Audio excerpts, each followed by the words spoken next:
В Нижнекамске лось выскочил на дорогу и попал под колеса «Лады» 14 модели. Момент столкновения попал в объектив видеорегистратора. Что с водителем и выжило ли животное, выясняла Алия Хайруддинова.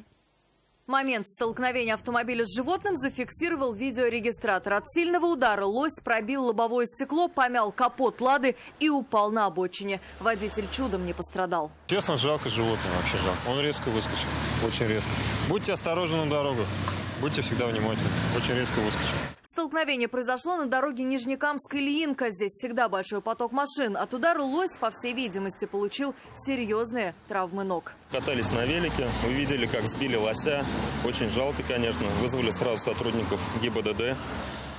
Приехали, по сути, сразу. Это очень радует. Хотелось бы сказать всем водителям, чтобы при передвижении по дорогам через лесные насаждения соблюдали скоростной режим и были очень внимательны.